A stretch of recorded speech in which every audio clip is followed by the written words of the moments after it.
into a room totally confident, ready to impress someone, and then you trip over your own feet, you stumble, maybe knock over a plant.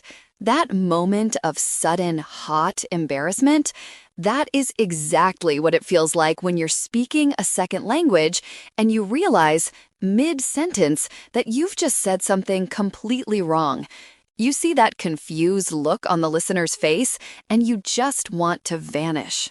Oh, I know that feeling intimately. It's the linguistic equivalent of walking around with spinach in your teeth.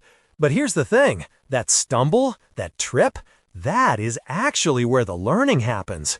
It's the friction point where your brain is forced to recalibrate. Hey everyone, welcome back to Leo and Emma. I'm Emma. And I'm Leo. Today we're talking about something very important, common mistakes English learners make. That's right. We all make mistakes, and that's totally normal. But if you know the most common ones, you can fix them faster and sound more natural. We aren't just going to list them, though. We're going to dig into why they happen, the history, the grammar, and the psychology behind the slip-ups.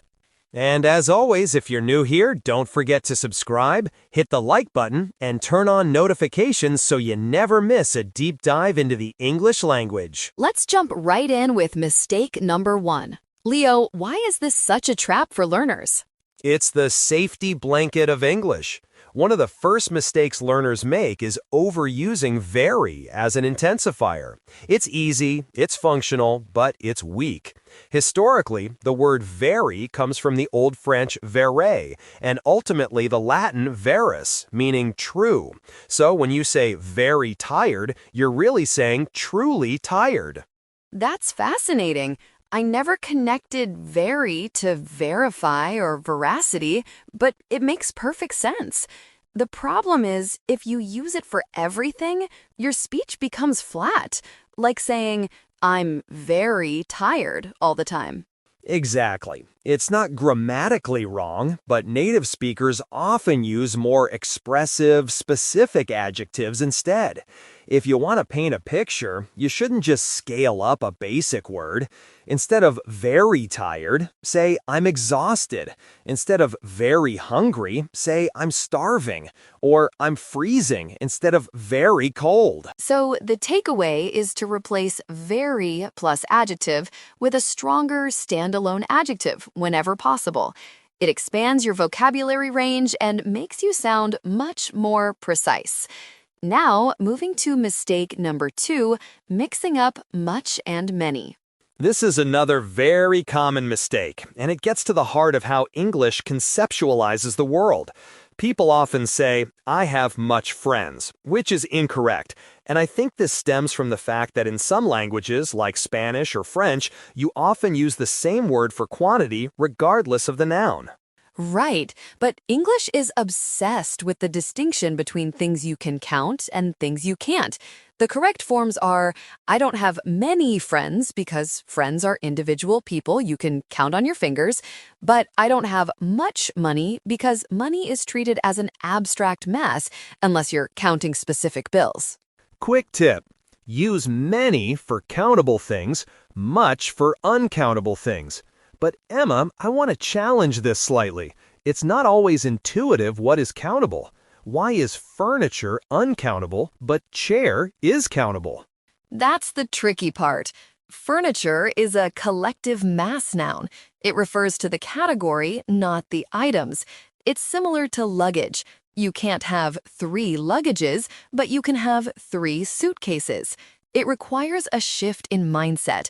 Are you talking about the concept or the units? Precisely. Mistake half 3 involves tiny words that cause huge headaches.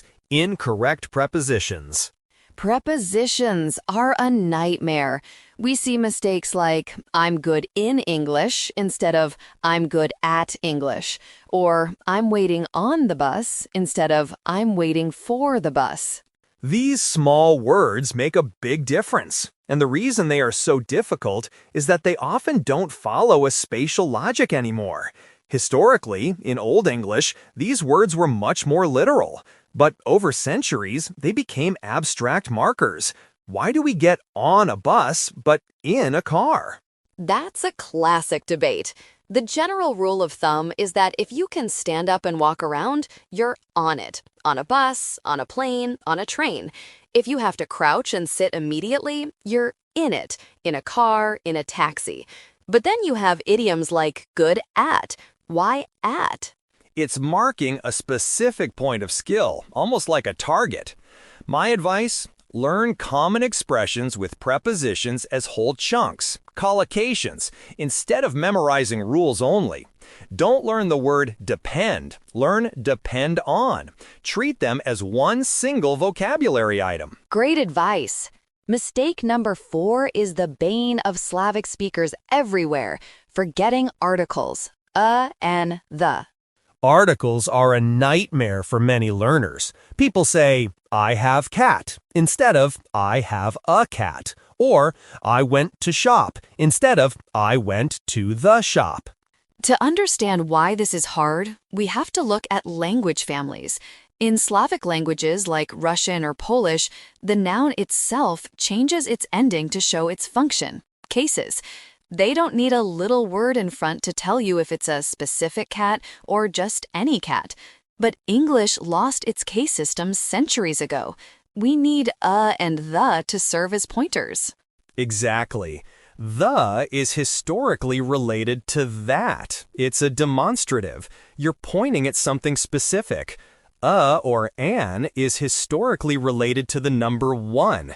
So if you can substitute 1, you probably need a. These are little words, but they're super important for sounding natural. Mistake number 5 gets us into physical territory, mispronunciation. Pronunciation mistakes can make it harder for others to understand you, and sometimes they can be incredibly embarrassing. For example, beach versus bitch, or sheet versus shit. Yeah, these are classic mistakes. The trick is to listen carefully and practice. But Leo, this isn't just about accent. This is about vowel length, isn't it? It is. Linguistically, this is the distinction between tense and lax vowels. The E in beach is a long, tense vowel. You almost have to smile to say it. The I in the other word is short and lax. Your mouth is relaxed. The confusion comes from the fact that many languages, like Spanish or Italian, only have one vowel sound in that area, so they merge the two. And we can't talk about pronunciation without mentioning the great vowel shift. Between 1400 and 1700, English speakers completely changed how they said their long vowels, but the spelling stayed stuck in the Middle Ages. That's why our spelling rules make zero sense today. Right. So when you struggle with sheet versus shit, you're actually struggling with a 600-year-old historical shift. Mistake number 6 flows from that history too. Wrong tense usage. Tenses are another problem. People say, yesterday I go to the shop, instead of yesterday I went to the shop. Or, I am here since 10 a.m. instead of I have been here since 10 a.m. That second one is the present perfect continuous, and it is notoriously difficult. Many languages use the present tense to talk about an action that started in the past and continues now. They think, I am here now, so I use present tense. But English is obsessed with the duration and the connection between past and present. I have been here builds a bridge from 10 a.m. to right now. My tip, focus on time words. They often show you which tense to use. If you see since or for, your alarm bell should ring. Perfect tense needed. Mistake number 7 is a cognitive one, literal translations from your language. A very common mistake is translating phrases word for word from your native language. This is what linguists call negative transfer or interference. Your brain tries to map the structure of your first language directly onto English. For example, in Russian or French, someone might say, I have 25 years, because in their language, age is a possession. But in English, you are your age, so it's I am 25 years old. Or I agree with you versus I'm agree with you. In some languages, agree is an adjective or a noun phrase. In English, agree is a verb. You simply agree. Always remember, English has its own structure. You have to stop translating and start thinking in the target language. Easier said than done, but crucial. Mistake 8 involves two of the most versatile verbs, using make versus do incorrectly. This is a tricky one. People say, I make my homework, but the correct phrase is, I do my homework. The etymology helps here. Make comes from a root meaning to fit or fashion something, to create. Do comes from a root meaning to put, place, or perform. So here is a quick guide. Do equals activities, tasks, homework, work, shopping. You are executing a process. And make, create, build, prepare, decisions. You are producing a result. You make a cake because at the end, a cake exists. You do the dishes because you aren't creating new dishes, you're just performing a task. Mistake 9 is about variety and confidence, overusing I think. Learners often start every sentence with I think. It becomes a verbal tic. Like, I think this is very good. I think it's easy. I think we should try. It gets repetitive, but it also sounds a bit uncertain. In linguistics, we call this hedging, softening your statement. Native speakers mix it up. If you are uncertain, say, it seems or it appears. If you are giving a view, say, in my opinion or as I see it. If you are confident, use I believe or even just state the fact. Expanding this vocabulary changes how people perceive your confidence levels. And finally, mistake number 10, forgetting polite phrases. This is huge in British English specifically. And finally, forgetting polite phrases. English speakers use please, thank you, excuse me, sorry all the time. But it goes deeper than just those magic words. Right. We use what is called negative politeness strategies. We try not to impose on people. Saying, can you pass me the salt is grammatically correct, but adding please sounds natural and friendly. Can you pass me the salt, please? Or even better, could you possibly pass the salt? In many cultures, directness is valued. You say, give me the salt, and it's not rude, it's just efficient. But in English, especially with strangers, that directness can be perceived as aggression. We use modal verbs like could, would, and might to soften the request. Little words can make a big difference in communication.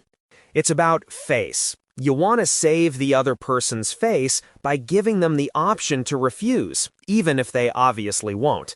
It's a fascinating cultural dance. And that's a wrap for today. Remember, mistakes are normal. They are the evidence that you are pushing your boundaries.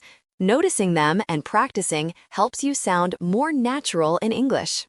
Comment below, which mistake do you make most often?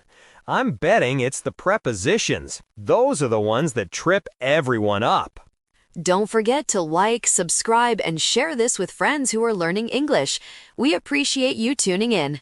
Thanks for listening, and we'll see you next time. Bye. Bye.